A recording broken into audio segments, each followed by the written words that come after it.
BBI award-winning Niall Boylan Show. Classic hits. 4FM. I want to go over to Vera Twomey if I can. Vera, good afternoon to you. Hello, Niall. How are you getting on? God, you must be tired, are you, Vera? Very tired. Are the legs worn off you? I have a bad knee now. The knee is pretty bad, and I've had to go to the doctor yesterday because I've got tonsillitis. All right, okay. Well, I know you've got great support there. Just to let people know, you're walking 260 kilometres from Cashel right up to the Dáil. From Habollock to the Dáil. Absolutely to the Dáil. And this is because your daughter Ava is in need, obviously, of this medication which you're trying to raise awareness to. This is medicinal cannabis because she has Dravet syndrome. That's right. And for people who don't understand what you go through on a daily basis with your daughter and the effects this has on your daughter Ava, can you describe the effects it has, the Dravet syndrome has on her?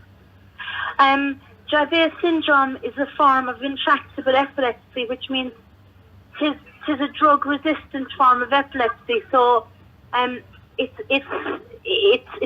drug-resistant. Ava has gone through 11 different forms of anti-epileptic medication over the last 6 years. 7 years now, actually. Okay. And all of them have failed. Ava would endure upwards of 20 tonic-clonic seizures a day. So I don't know. Are you familiar with? I am. I have a friend who has a daughter who has epilepsy, and I'm familiar with the seizures. And I had to carry her into her house one day when she collapsed out in the front green. Yeah. So I'm very familiar with it. And her eyes were rolling in the back of her head and all that. So I'm very familiar with what happens in that particular situation. It's very frightening. Oh, it is frightening. And Ava could have over 20 of those seizures in a day, Niall. In like what we say in the bad old days. Okay, in relation to medicinal cannabis, have you tried it yet, or have you had any of it, or tried any of it, and how has it worked for? Well, what has happened with us is the Charlotte's Web, the cannabidiol, became available in Ireland in a store above in Dublin in last end of September. We got notice that it was there, and so what happened for Ava at the end of September was she had 23 seizures in 36 hours, and we nearly lost her again that time. You know, there were 23 big ones. I'm sure you were terrified. It was absolutely. I mean, it was. Do you know what? It was a day and a half you'd never forget if you could remember it. For you'd be so frightened and in so much shock, it all becomes a blur. Ava she nearly went that time, and it was at that stage that we were told that the Charlotte's Web was available in Dublin, and we had to take it. Now you'd try anything at that stage, wouldn't you? Absolutely, You would, absolutely. Niall. Yeah. Like, and you see, the CBD in the form of the Charlotte's Web, that's completely legal. Now, it is not prescribed by a doctor, so it was our decision to try it for Ava. And what we did was we got it from the store above in Dublin, and we brought it home, and we were terribly frightened, but we went for it. And for the first 11 days, Ava didn't have a single seizure. Nothing. So it changed her life overnight. It was. You could hardly believe it. Paul, my husband, and I were sort of looking at each other saying, are we imagining this? Like, is this just a coincidence or something like that? Yeah. Like, and then sometimes Ava might have a day or two together where she wouldn't have a big seizure, but then the next it was 4 days and 5 days, and then it was a week, and then it was more than a week, and we said, this has never happened to our child before. This is the CBD that's working. So it definitely worked for you. Now, I know that there's, different people have different success rates with it, but look, if it works for somebody, it works. What can you say? There's nothing you can do to disprove it. I mean, you're living proof that it's working for your daughter. It's what, like, the thing is, but you know what, if you think about it this way, like that, all medications, like, for example, us, we went through 11 pharmaceutical medications. None of them worked for us. Absolutely. But for other people, there could be 2 or 3 of them like that might have changed their child's life. It's the way CBD has altered Ava's existence for her. Now, the thing is, CBD is legal in Ireland, but not prescribed by the consultants. Oh, by the HSE, yes. Yeah. So the next step that we have is the THC part of the plant. Now, the THC is part of a product that we have researched and that we had in a compassionate now, exemption to clarify, application. THC is illegal. It's illegal in this country, isn't it? THC. Yeah, it is indeed. Yeah. THC is legal up to not 2%. Right. Okay. And beyond that, then, 'tis illegal. So 'tis illegal because of it being. My voice is getting very loud in Thurs and Jockey could.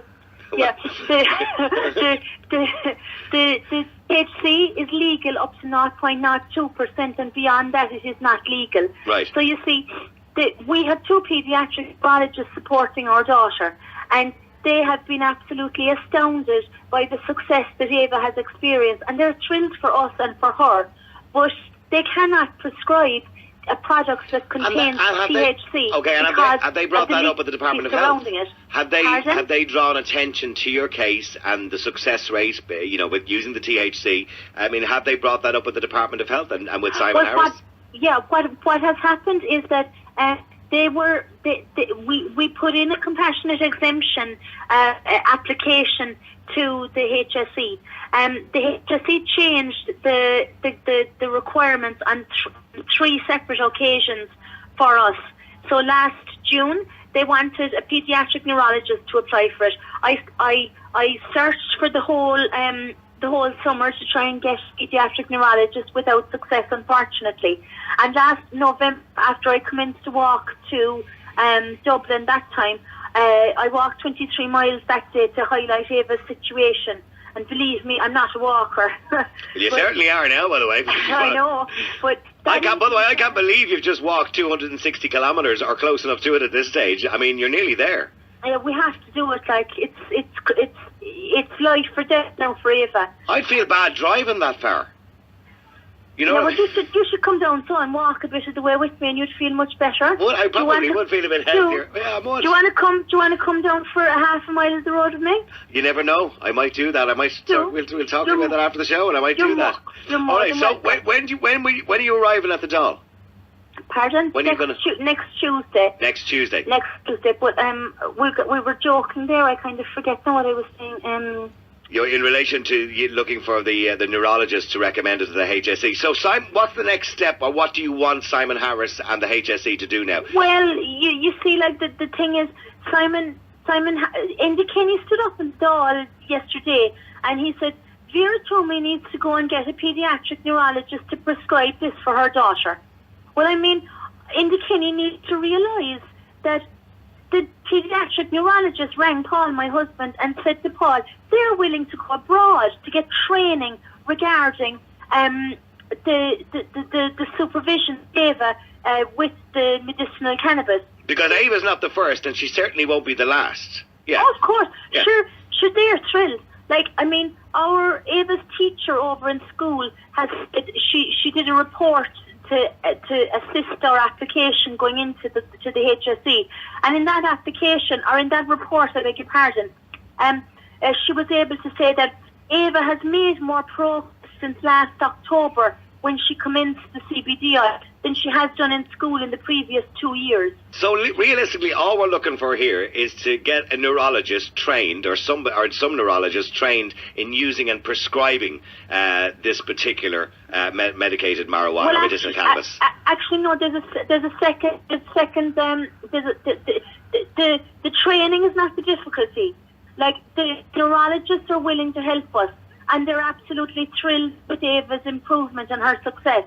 Their difficulty is the fact that THC is not a legal substance. So therefore, they would be prescribing an illegal substance. So they need a law changed. They need a law. Yes. They do. There's an impossibility for a neurologist to prescribe a product that's illegal. And what's their fear of changing this law to make that amount of THC available or legal? What's the fear? What's Simon Harris's fear? Yeah. Perhaps you should ring him and ask him. Well, he probably wouldn't be able to give me an answer, Vera, would he? Well, he's not giving me an answer either, Niall. So, okay. Well, look, I'm going to say I wish you the best of luck. Tis tough going to have to do this. Like, we have done everything that we can. We found the treatment that works. We researched the product that can help her. We found the pharmacy inside Macroom that can dispense it for us, and they're just waiting to help us. Well, I'm looking at the text coming in here, by the way. So full of admiration for Vera. She should not have to do this to get the medication for her daughter. Shame on Simon Harris and the government. Another person says, Vera is an inspiration to us all. Would love to support her physically, but unfortunately I have a child with special needs and have to be at home. Keep going, Vera. Everybody is so proud of you. Thank you. And so people are texting in. They're all very proud of you, Vera.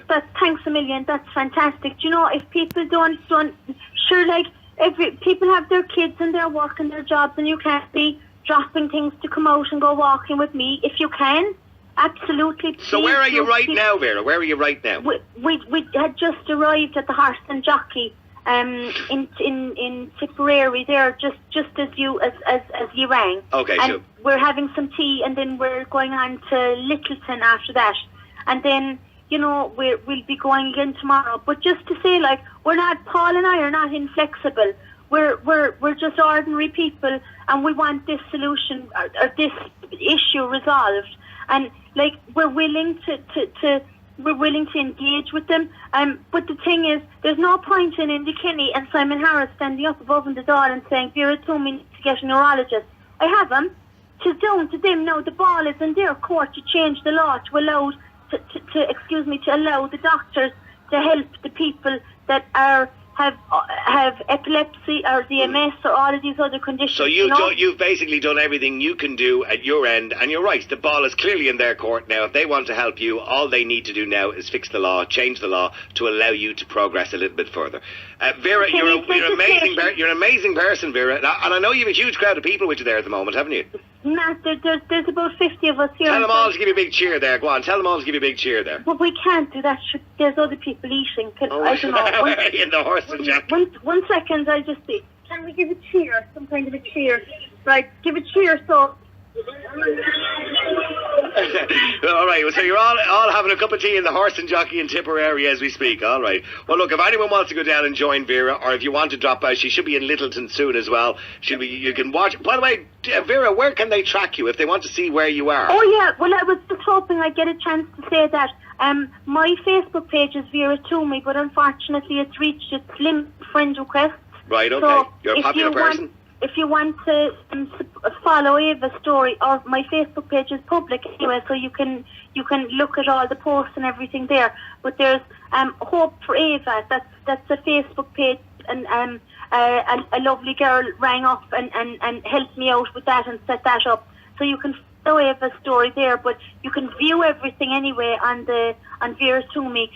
There's a little girl running through the water is the picture, and that's me. All right. No, sorry. Well, I'll tell you what, I'll direct them to your page, and I'll also, what we'll do is we'll put a link up on our own page here, on the 4FM page, to Hope for Ava, so they can I'd appreciate it. And then if people would like to email simon.harris@oir.ie and ask him to just, you know, we're willing to talk to him. We're willing to talk to him the whole time. Just talk a bit of sense and get the job done, please. All right, listen, Vera, the best of luck to you, and I wish you well. We're going to put a couple of links up on our Facebook page here at the Niall Boylan Show, and also the 4FM page, and you can follow there and you can see where she's going to be next. So you can go and get out onto the streets and cheer her on. I hope the legs last, and I hope you get all the way to the doll, and I'm looking forward to talking to you again on Tuesday when you make it to the doll. You'll keep us up to date, won't you? Keep us up to date, Vera.